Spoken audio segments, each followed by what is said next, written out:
Irmãos, vamos orar de dois em dois e preparar o nosso coração para todo esse evento que já começou e que vai ser concluído amanhã, né?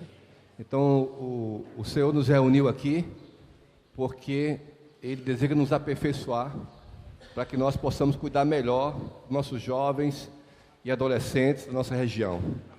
Então, que o Senhor possa falar para nós nesses 2 dias, e vamos orar agora para que Ele possa falar ao nosso coração nessa palavra, tá bom? Amém, Senhor Jesus. Bom, irmãos, cuidar de jovens não é fácil, né? Nós sabemos disso. Jovens e adolescentes, é muito difícil de cuidar. E pensando nisso, né? Todos esses anos a gente vem trabalhando, principalmente através das conferências regionais e também as conferências em Sumaré, para poder guardar nossos jovens dessa geração corrupta e perversa, né? E não tem sido fácil. A cada dia que passa, o inimigo atua de forma mais cruel e mais surpreendente para poder levar nossos jovens para o mundo e para o pecado. Então, e também cada vez mais a gente se preocupa buscando mais o Senhor, orando mais por eles e também promovendo mais conferências e aperfeiçoamento. E nós vimos a necessidade de nós promovermos esses aperfeiçoamentos, que esse é o quarto, não é isso? Esse é o quarto aperfeiçoamento. Foi um sentimento que surgiu nosso como forma de ajuda aos nossos jovens e adolescentes. E eu quero também aproveitar para dar uma notícia para vocês, né, sobre cuidado ainda melhor com os jovens. Lá no Instituto, nós já estamos trabalhando para ter um ministério bíblico de adolescentes e um ministério bíblico de jovens, como aconteceu no caso do MBI, Ministério Bíblico Infantil. Então já tem um grupo de irmãos trabalhando, principalmente irmãos que cuidam de jovens, que estão nas conferências ali, e esses irmãos estão trabalhando já iniciou-se um trabalho, para a gente apresentar depois para as igrejas, para que, através do Instituto, a gente tenha esse material disponível para ajudar todas as igrejas em todo lugar desse país, do mundo. Então, o Instituto está sendo uma ferramenta muito boa nesse processo de alinhamento das igrejas, né, de encorajamento, de fazer com que os irmãos recebam a palavra em todos os lugares. Então, eu quero já passar para vocês isso, né? E como eu ia dizendo, né, cuidar dos jovens é uma missão muito difícil. Não é simplesmente você cuidar de serviço de jovens.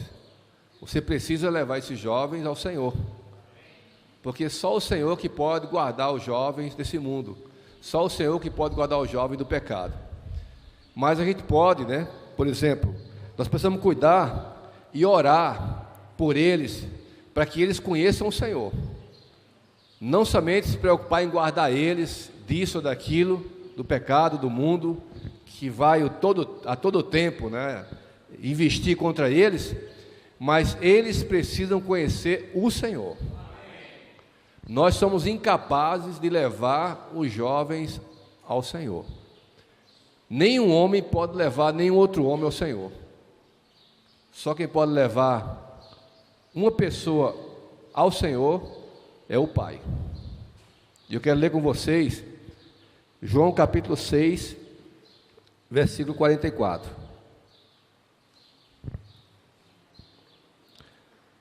João 6, 44. Que diz o seguinte: ninguém pode vir a mim se o Pai que me enviou não o trouxer, e eu o ressuscitarei no último dia. Então, para ir até o Senhor, o Pai precisa levar. Nós não temos condição de levar nenhum jovem desse ao Senhor, mas se nós orarmos o Pai pode levar eles diante do Senhor. Amém? Eu quero ler também com vocês outro versículo, João capítulo 15. João 15, Versículo 5 diz o seguinte: eu sou a videira verdadeira e vós os ramos. Quem permanece em mim e eu nele, esse dá muito fruto, porque sem mim nada podeis fazer. Diga assim: sem o Senhor não posso fazer nada. Amém. Então, quando a gente olha a situação, irmão, dos nossos jovens, nós queremos fazer algo. Nós queremos que eles estejam diante do Senhor. Nós queremos cuidar dele, nós queremos isso, nós queremos aquilo. Mas, irmão, primeiro nós precisamos ter um viver na presença do Senhor. Um viver colocando cada um deles em oração e orando por eles para que eles conheçam o Senhor. E aquilo que parece para você impossível, vai ter jovem que você vai dizer assim: não, esse aí é impossível. Esse é impossível. Esse não tem condição não, esse não tem jeito não. Vai acontecer. Mas eu quero ler para vocês Lucas, capítulo 18. Amém? Ó Senhor Jesus. Lucas 18, versículo 26 e 27. Encontraram? Vamos ler juntos? E os que ouviram disseram: sendo assim, quem pode ser salvo? Mas ele respondeu: os impossíveis dos homens são possíveis para Deus. Amém? Então, se na sua localidade tem alguém que você fala assim: meu Deus, esse aí não tem jeito não, a gente já cuidou dele, tudo que foi jeito, já não tem jovem assim? Eu sei, por exemplo, que na minha localidade tem jovem que não está nem reunindo, não tem? E você fala assim: não, esse aí não tem mais jeito não, esse aí a gente já tentou todos os meses com ele, e você parou de orar por ele. Mas a Bíblia está nos encorajando aqui a você orar para que o Pai leve ele de volta ao Senhor. Amém? Pode parecer impossível para você, mas para Deus, irmão, tudo é possível. E nós não confiamos em nós, nós confiamos no Senhor. É Ele que faz todas as coisas, mas nós precisamos orar ao Senhor. Tem que ter um viver de oração. Então, o que é que nós podemos fazer na realidade para cuidar dos nossos jovens? Qual é a nossa parte? Então, é sobre esse ponto, que eu queria daqui para frente falar para vocês alguns pontos que eu gostaria que vocês tocassem para a gente praticar, porque isso com certeza vai ajudar muito, vai ajudar muito a que esses jovens eles possam receber a presença do Senhor e eles possam continuar no caminho do Senhor. Primeiro ponto é que nós devemos ser modelos para eles no testemunho. Amém? E eu quero ler com vocês 1 Timóteo capítulo 4. 1 Timóteo capítulo 4.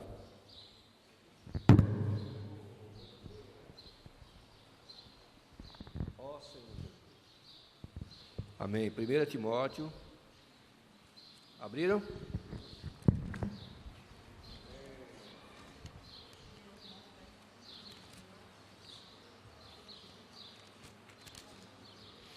Ó Senhor Jesus. Versículo 15 e 16. Abriram? Vamos ler juntos. Medita essas coisas e nelas ser diligentes, para que o teu progresso a todos seja manifesto. Tem cuidado de ti mesmo e da doutrina.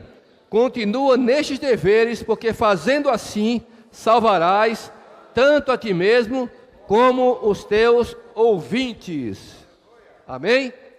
Então aqui Paulo encoraja o jovem Timóteo a ser um modelo para os jovens e para as pessoas da igreja lá de Timóteo. Ele falou assim: medita essas coisas e nelas ser diligentes, para que o teu progresso seja a todos manifesto. Irmãos, nós que cuidamos, nós que servimos o Senhor, e nós que servimos as pessoas, servimos jovens, servimos adolescentes, eles precisam ver em nós, eles precisam perceber que nós estamos progredindo na fé. Porque se ele não sentir isso em nós, eles não vão ser encorajados. Não é simplesmente falar para eles. Não é simplesmente promover coisas para os jovens. Você pode mudar muito a vida dos jovens, dos adolescentes, você mesmo como modelo, você mesmo como testemunho para eles. E isso, irmãos, faz uma diferença tremenda. E isso salva não somente a nós, mas salva também a eles. Aqui diz, continua nestes deveres, porque fazendo assim, salvarás tanto a ti mesmo, como os teus ouvintes. Ó Senhor Jesus. Então, nós treinamos as pessoas através do exemplo, através do nosso caráter, através da nossa vida. Isso é muito importante, irmãos. E o que somos diante dos jovens é que deixa, na verdade, a última impressão. É o que nós somos. Quando ele olha para nós e ele vê incoerência da nossa parte, ou seja, aquilo que nós falamos é diferente daquilo que nós fazemos, irmãos, isso você perde toda a confiança, você perde todo o crédito perante os jovens. Então nós precisamos ser os modelos para eles. Como inculcar na cabeça desse jovem, nessa palavra, como inculcar na cabeça dele o sentimento de seguir o Senhor, se nós mesmos não cultivamos esse sentimento. Então quem cuida de jovem está ali, não é só porque alguém colocou você para cuidar. Não tem ninguém para cuidar aqui, então vou chamar fulano para cuidar. Ou vou dar um serviço também para cicrano. Não, irmãos, nós não servimos a homens, nós servimos o Senhor. E servir o Senhor, nós temos que servir da melhor maneira possível. E o Senhor, primeiro, vai aceitar a nossa pessoa, para depois aceitar o nosso serviço. Se o Senhor não aceitar a sua pessoa, Ele não aceitará o seu serviço. Por isso que o mais importante, na verdade, de tudo, somos nós diante do Senhor. O nosso serviço vem depois. Porque se nós, assim como nós somos, será o nosso serviço. Se nós somos uma pessoa espiritual, o nosso serviço vai ser espiritual. Se nós somos uma pessoa natural, racional, o nosso serviço também vai ser da mesma forma. Então, nessa tarde, nós precisamos ser encorajados a ser alguém que busca crescer espiritualmente, que busca o Senhor, que investe naquilo que é espiritual. E tem um versículo, irmão, que essa semana vem me inculcando muito, né? E eu até pensei em fazer uma pulseirinha com esse versículo, para me lembrar sempre dele, para não esquecer. Que diz assim: aquilo que o homem semear, isso também ceifará. Irmãos, esse versículo resume, eu acho que ele resume tudo que nós fazemos, não é? Porque se você semeia para o Espírito, você vai colher vida eterna, não é? Se você semeia para a carne, você vai colher as coisas da carne. Então, muitas vezes, irmão, o que acontece? No nosso dia a dia, muitas vezes nós estamos semeando para a carne, não é? Tocando e buscando coisas mundanas do mundo. Às vezes cai em situação de pecado. Tudo isso é semear para a carne. E o que é que nós colhemos? Corrupção. Mas quando nós semeamos para o Espírito, nós colhemos vida. Não é? Então, irmãos, isso é maravilhoso. Porque se você é um agricultor, e você vai plantar batata, irmão, não vai nascer abacaxi. Só vai nascer batata, não é? Se você planta tomate, não vai nascer caju de jeito nenhum. Só vai nascer tomate. A mesma coisa funciona no lado espiritual. A nossa vida é um plantar. A nossa vida é um semear. Desde que a gente acorda até o momento que a gente vai deitar, nós estamos semeando o tempo todo, não estamos? Você já notou isso? Já parou para pensar nisso? Nós estamos semeando o tempo todo. Agora, o que você está fazendo, na verdade, é um semear. E o ponto é é você se lembrar, o que eu estou fazendo agora, o que eu estou semeando agora, é para o espírito ou é para a carne? Então há uma grande diferença, irmãos. Nós precisamos o tempo todo buscar viver no espírito. Amém? Nós queremos que nossos jovens sejam corretos, não é? Nós queremos que nossos jovens não caiam em fornicação. Nós queremos que nossos jovens não consultem sites pornográficos. Nós queremos que nossos jovens não tenham relações sexuais antes do casamento, não é? Nós queremos que nossos jovens, um monte de coisa, não é isso? E nós queremos também da gente um monte de coisa, para a gente também como testemunho, né? Mas tudo vai depender do que eu estou semeando. E tudo, irmão, começa com o pensamento. Tudo começa no pensamento. Você tem que ter muito cuidado com o seu pensamento.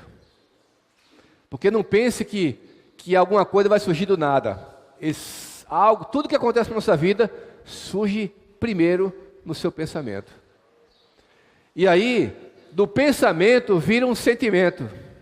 E quando vira um sentimento, aí você muitas vezes não consegue mais suportar, não consegue mais vencer. Então você tem que vencer primeiro o quê? O pensamento. Então quando vier um pensamento que não é do Senhor, você tem que imediatamente já levar cativo esse pensamento a Cristo. Porque se você alimentar esse pensamento, ele vai virar um sentimento. E virando um sentimento, aí você fica aprisionado e você acaba caindo numa situação. Por isso que Paulo fala em Filipenses 4. Vamos ler? 4:8. Filipenses 4:8. Finalmente, irmãos, tudo que é verdadeiro, tudo que é respeitável, tudo que é justo, tudo que é puro, tudo que é amável, tudo que é de boa fama, se alguma virtude há e se algum louvor existe, seja isso o que ocupe o vosso pensamento. Amém? Ó Senhor Jesus. O segundo ponto, irmãos, é sobre nós sermos aqueles irmãos que cuidam de jovens, que infundem a palavra do Senhor neles. Os jovens precisam da palavra de Deus. Diga assim: eu preciso da palavra de Deus. Agora abra 1 Timóteo capítulo 4. 1 Timóteo capítulo 4, versículos 13 e 14. Abriram? Vamos ler a partir do 12, tá? 12, 13 e 14. Ninguém despreze a tua mocidade. Pelo contrário, torna-te padrão dos fiéis na palavra, no procedimento, no amor, na fé, na pureza. Até a minha chegada, aplica-te à leitura, à exortação e ao ensino. Não te faças negligente para com o dom que há em ti, o qual te foi concedido mediante profecia, com a imposição das mãos do presbitério. Amém? Então Paulo encoraja o jovem Timóteo aqui a se aplicar na leitura da palavra. Não é? Ele primeiro diz que ninguém despreze a sua mocidade, e que ele precisa se tornar padrão dos fiéis na palavra. Olha só, está vendo? No procedimento, no amor, na fé e na pureza. Então começa com a palavra, não é isso? Então a Bíblia, ela é a semente divina. E essa semente divina, ela precisa ser implantada no nosso coração. Quando eu não sei, irmãos, qual é o valor que nós temos dado à Bíblia. Qual o valor que você tem dado à palavra do Senhor? Se nós que cuidamos dos jovens não valorizarmos a palavra do Senhor, os nossos jovens também não vão valorizar. porque ele não vai ter um padrão, ele não vai ter um modelo para seguir. Então os jovens precisam ver em nós irmãos e irmãs que admiram a Bíblia, que leem a Bíblia, que amam a Bíblia e que guardam a Bíblia. Amém? Guardar no sentido de praticar e não de guardar na prateleira, né? Amém? Ó Senhor Jesus, a Bíblia é a palavra de Deus. Diga assim, a Bíblia é a palavra de Deus. Amém. E a Bíblia, irmãos, ela é a única semente, olha só, ela é a única semente que pode produzir vida eterna. Sabia disso? A Bíblia, a palavra de Deus, é a única semente que pode produzir vida eterna. E eu quero ler com vocês 1 Pedro capítulo 1. 1 Pedro capítulo 1. Versículos 23 a 25. Acharam? 23 a 25. Pois fostes regenerados, não de semente corruptível, mas de incorruptível, mediante a palavra de Deus, a qual vive e é permanente. Pois toda a carne é como a erva, e toda a sua glória como a flor da erva.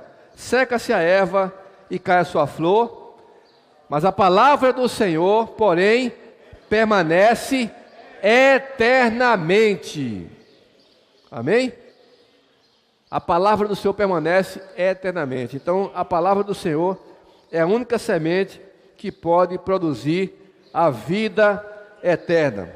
E a palavra do Senhor, irmãos, ela é o próprio Senhor. A palavra de Deus é o próprio Deus.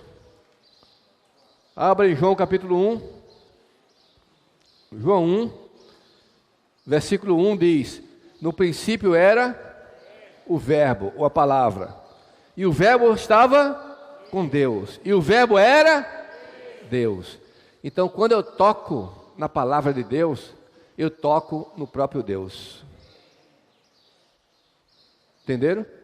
Esse livro que está saindo agora, no programa O Livro na Minha Mão, que é a genética divina, fala exatamente isso.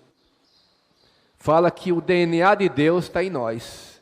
Nós temos o DNA de Deus. E aqui Pedro, quando fala de semente aqui, essa semente, no original, a palavra é sêmen. Sêmen. O que é o sêmen? O sêmen é o sêmen do homem. É o espermatozoide. É o sêmen. É a semente. Que quando essa semente fecunda um óvulo feminino, gera uma pessoa. Gera um bebê. Gera um feto. Então, o que é que aconteceu? Esse livro vai mostrar que quando nós falamos assim, que nós somos filhos de Deus, sabe por que é? É porque um dia o sêmen de Deus entrou em nós e fecundou o nosso espírito. Amém? Esse sêmen de Deus, ele fecundou o nosso espírito.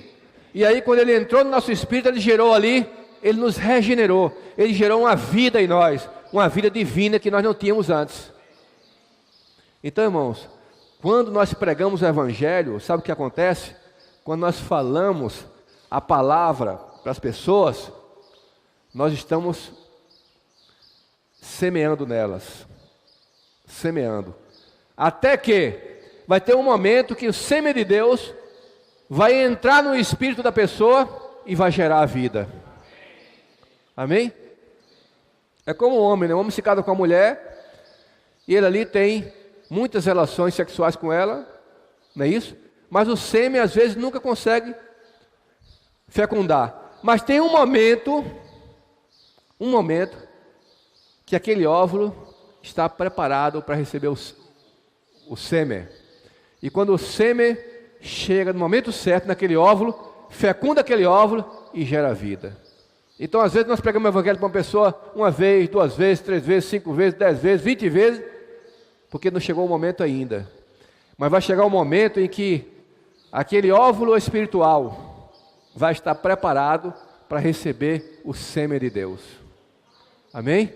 E aí vai gerar o quê? A vida naquela pessoa. E agora aquela vida precisa crescer.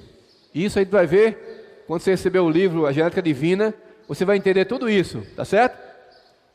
Agora, é importante, irmãos, que a gente, né, por exemplo, olha só, se Paulo falou assim, Timóteo, você tem que se aplicar na leitura. Então, nós temos que ler a Bíblia e temos que ler os livros espirituais. Então, eu não sei se os jovens na sua localidade gostam de ler, mas você precisa primeiro começar a encorajá-los a ler. Eles têm que ver você lendo, eles têm que ver você com a Bíblia, eles têm que ver você com o livro na mão, o livro na sua mão, para que ele possa dizer assim, eu também quero o livro da minha mão. Entenderam, irmãos? Então é importante a leitura, irmãos. Eu não vou ter tempo aqui de falar sobre livro, né? Não vou ter tempo. Mas o livro, irmãos, ele é muito importante para Deus. E o livro, eu não sei se vocês sabem, mas o livro, antes de existir fisicamente, já existia livro no céu. Você sabia disso? Sabia disso? Lá em Apocalipse, o que é que fala? Ele fala assim, que abriu um livro, abriu outro livro, né? E abriu-se o livro da vida. Então quer dizer que nos céus, lá no céu tem livros. Deus sabe a importância do livro. E aí, irmãos, lá em Apocalipse, acho que é 1:3, se eu não estou enganado, diz assim, bem-aventurado aqueles que leem. Ou é 1:3 ou é 1:10, né? Bem-aventurados aqueles que leem e aqueles que guardam as palavras, ouvem e guardam as palavras da profecia desse livro. Irmãos, eu quero encorajar vocês, irmãos, a ler. Não somente ler a Bíblia é vida para nós. Quando a gente toca nela, a gente ganha vida. Mas nós também precisamos de revelação. Além da vida, nós também precisamos da revelação da palavra. E a revelação está onde? Nos livros espirituais. Eu comparo um irmão que não lê, eu comparo ele, sabe com o quê? Com um advogado que não lê, com um médico que não lê, com um professor que não lê, com um engenheiro que não lê. Eu pergunto, você confia sua causa a um advogado que não lê? Você confia em entrar numa sala de cirurgia para se operar com um médico que já está há 20 anos sem ler, sem se atualizar das novas técnicas? Você vai fazer uma cirurgia hoje que é simples, laparoscópica, né? 3 furinhos, já fez cirurgia, sua recuperação é rápida. Ou tem aquele médico que vai rasgar você de um lado ao outro, né? Porque ele não se aperfeiçoou. Então, irmão, nós precisamos nos aperfeiçoar, ganhar revelação para cuidar melhor dos nossos jovens. Amém? Então eu quero deixar esse encorajamento para vocês, tá? E a palavra de Deus, ela não volta vazia. Amém? Vamos falar isso? A palavra de Deus não volta vazia. Vamos ver Isaías capítulo 5. Isaías capítulo 55. Isaías 55:10. Ó Senhor Jesus. 55. Abriram? 55:10 e 11.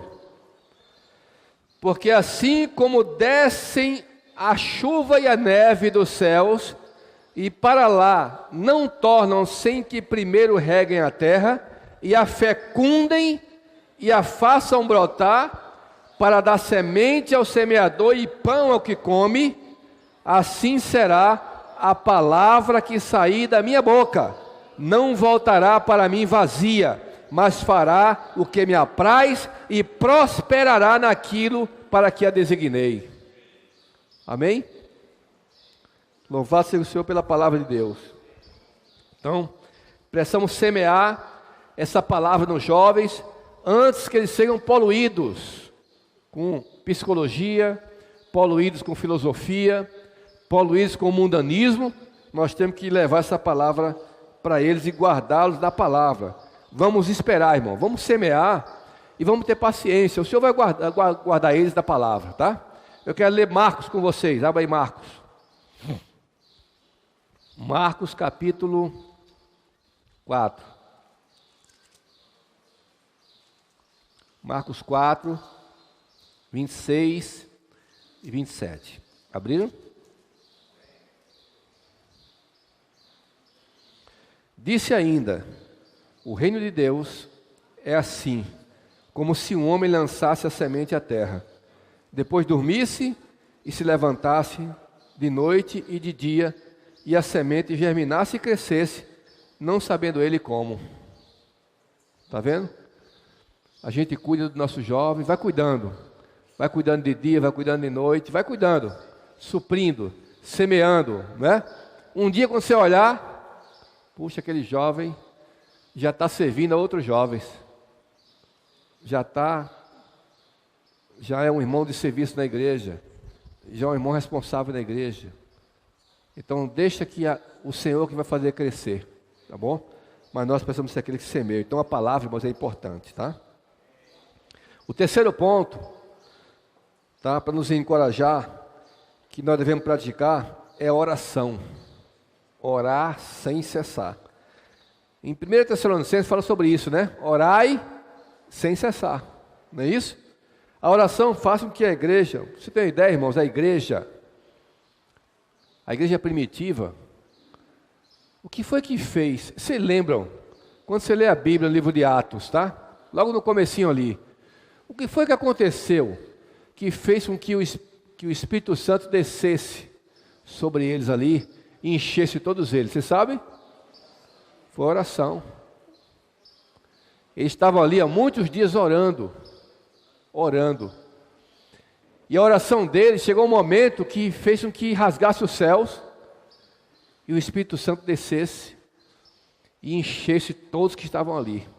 E todos começaram a falar em línguas, né? E profetizar e a falar pelo Senhor, nos idiomas daqueles povos que estavam ali. O poder de Deus desceu sobre eles. Mas quando eles estavam o quê? Orando. Não é isso? Tem outro exemplo também de Cornélio, irmãos. Não vou abrir a Bíblia agora não, mas vocês podem abrir depois, o capítulo 10 de Atos, fala de Cornélio. Quem era Cornélio? Cornélio era um gentil. Ele era um centurião romano. Mas ele era alguém que orava.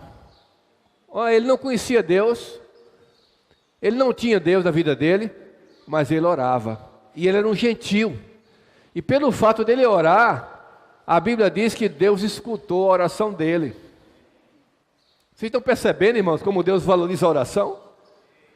Se Deus escuta a oração de um gentil, que nem conhece a Ele, quanto mais a nossa que somos filhos dele. Senhor Jesus. E o que é que a Bíblia fala? Que quando a gente ora, né, como o Senhor falou assim, hoje de manhã eu estava lendo a Bíblia, eu estava lendo Lucas capítulo 11, eu quero compartilhar com vocês esse ponto que eu ganhei de manhã. Versículo 1 diz assim: de uma feita, estava Jesus orando em certo lugar, e quando terminou, um dos seus discípulos lhe pediu: Senhor, ensina-nos a orar, como também João ensinou aos seus discípulos. Então ele os ensinou: quando orardes, dizei assim: Pai, santificado seja teu nome, venha teu reino, o pão nosso cotidiano nos dê a cada dia, perdoai os nossos pecados, pois também nós perdoamos a todo aquele que nos ofende, que nos deve, e não nos deixe cair em tentação. Olha só, até da tentação a oração nos livra, né? Disse-lhe ainda: Qual dentre vós, tendo um amigo, e esse for procurá-lo à meia-noite, e lhe disser: Amigo, empresta-me 3 pães, pois o meu amigo chegando de viagem procurou-me, e eu nada tenho a oferecer. E o outro lhe responde lá de dentro, dizendo: Não me importunes, a porta já está fechada, e os meus filhos comigo também já estão deitados. Não posso levantar-me para te dar. Aí o Senhor falou assim: Digo-vos que, se não se levantar para dar-lhes por ser seu amigo, todavia o fará por causa da importunação e lhe dará tudo o que tiver necessidade. Ou seja, o cara está importunando tanto lá fora, que ele vai se levantar e dar o pão. Tá bom, toma teu pão aqui e vai embora, né? Não é nem pelo fato de ser amigo, mas porque está sendo tão importunado, ele quer dormir, e o cara está lá o tempo todo na porta dele, tá bom, tá aqui o pão, vai embora. Ele fala assim que Deus também pode fazer assim conosco. A gente pode importunar tanto Deus, que Deus vai falar assim, está aqui, pronto, vou te dar. Por isso que o Senhor falou, né? Buscai, né? Não é isso? Por isso, ó, continuando aqui, ó, versículo 9. Por isso vos digo, pedi e dá-se-vos-á. Buscai e achareis. Batei e abri-se-vos-á. Pois todo que pede recebe, o que busca encontra, e a quem bate, abri-se-lhe-á. Irmãos, a oração é a chave de tudo. Diga assim, a oração é a chave do sucesso. Ó Senhor Jesus. Irmãos, a oração é a chave de tudo, tá? De você. Porque às vezes tem casamento que está se acabando, mas a pessoa não ora pelo casamento. Às vezes os filhos estão nas drogas, mas ele não ora pelo filho. Às vezes perdeu o emprego, está desempregado, mas não ora para conseguir um emprego. Às vezes está endividado, mas não ora para o Senhor tirar a sua dívida. Às vezes está querendo um casamento, mas não ora para o Senhor dar uma esposa, não ora para o Senhor dar um marido. Irmãos, tudo é oração. Às vezes passamos dificuldade na igreja, às vezes até entre irmãos, e queremos brigar, queremos falar, queremos tomar as dores, ao invés de orar. O que é que eu tenho que fazer? Orar. Tudo, irmão, o segredo é a oração. Qualquer dificuldade que você tenha que passar, oração. Está sendo tentado, oração. Tudo é oração, irmão. Oração é a chave para que Deus opere. Amém? Então nós temos que orar pelos nossos jovens. Orar por eles. Ah, mas nossos jovens são um problema, irmãos. Não aguento mais. A dificuldade é grande. A gente chama para reunião, não vai para reunião. Começa, mas não termina.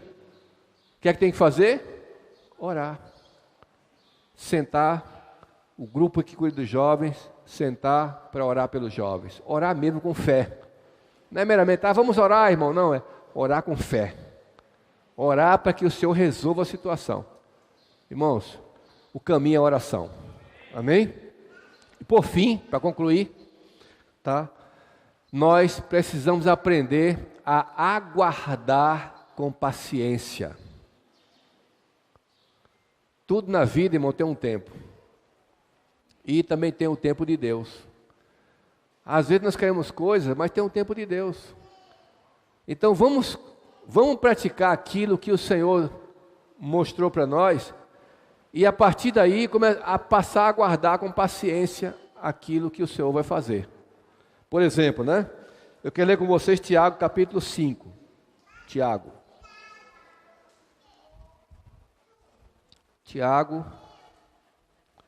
Ó Senhor Jesus. Ó Senhor Jesus. Tiago. Capítulo 5. Abriram? Versículos 7 e 8. Vamos ler todo mundo junto, tá? Sede, pois, irmãos, pacientes até a vinda do Senhor. Eis que o lavrador aguarda com paciência o precioso fruto da terra, até receber as primeiras e as últimas chuvas. Sede vós também pacientes e fortalecei o vosso coração, pois a vinda do Senhor está próxima. Amém? Então vamos ser pacientes, tá? E perseverar, irmão, no nosso serviço, né, aos jovens até a volta do Senhor. Último versículo, tá? Hebreus capítulo 6. Hebreus capítulo 6. Abriram?